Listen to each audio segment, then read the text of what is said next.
This is from a scenic composition based on Bertolt Brecht's unfinished fragments called The Downfall of the Egoist Johann Fotzer. Reflecting the rise and fall of the Wall Street movement, what we try to do is to experiment with theatre as one shared or common space. Loudspeakers are placed together with the audience on each table, so that the tables can in fact talk to each other and involve with the dialogue of the performance.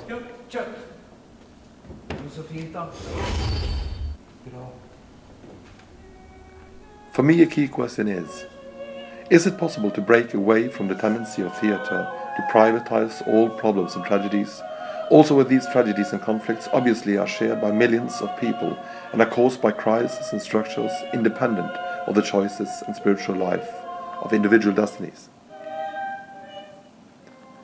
My solution, and I really have to say I'm quite excited about this, has been what I have called a game of sorrow conception.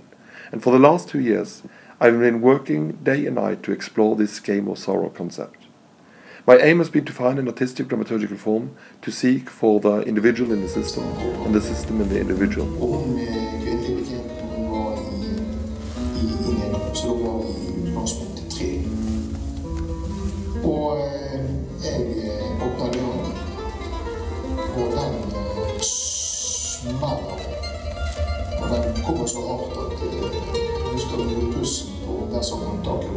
Our first game of sorrow is punishment. The attempt simply aims at trying to approach the essence of punishment by artistic means.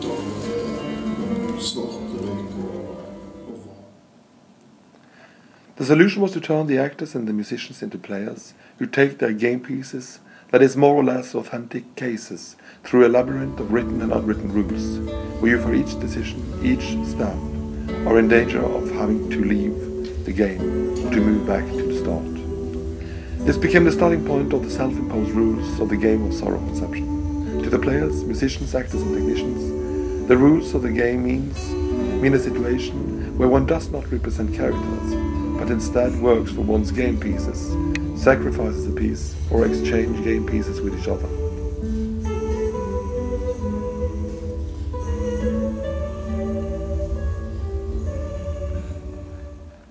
In my second game of sorrow, Kill Them All, it's the US-European financial crisis that is being played for.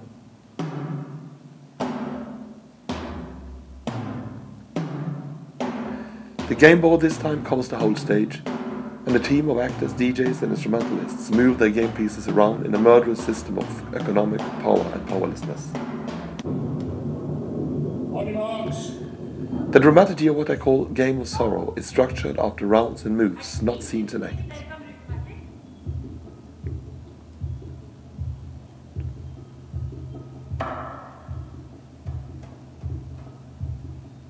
Consequently, all imaginable game strategies are at the disposal of the players.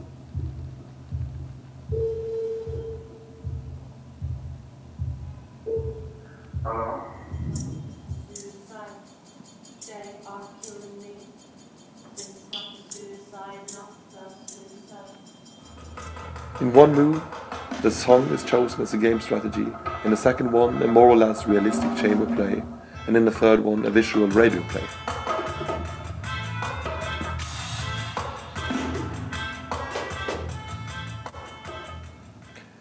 Have a look on this almost disintegrated page. It is the last page from the Gospel of Judas, found by an Egyptian shepherd in the late 1970s.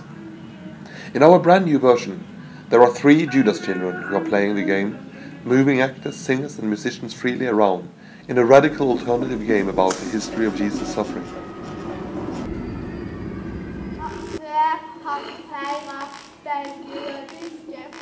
The problem of science with the fragmented text became our artistic point of departure.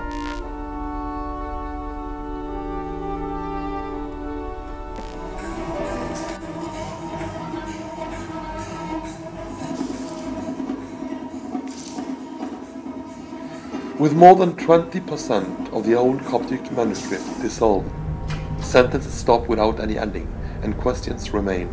Who is Judas Iscariot? What was the secret agreement with Jesus? And where in these times of different Snowden affairs does the thin red line go between hero and traitor?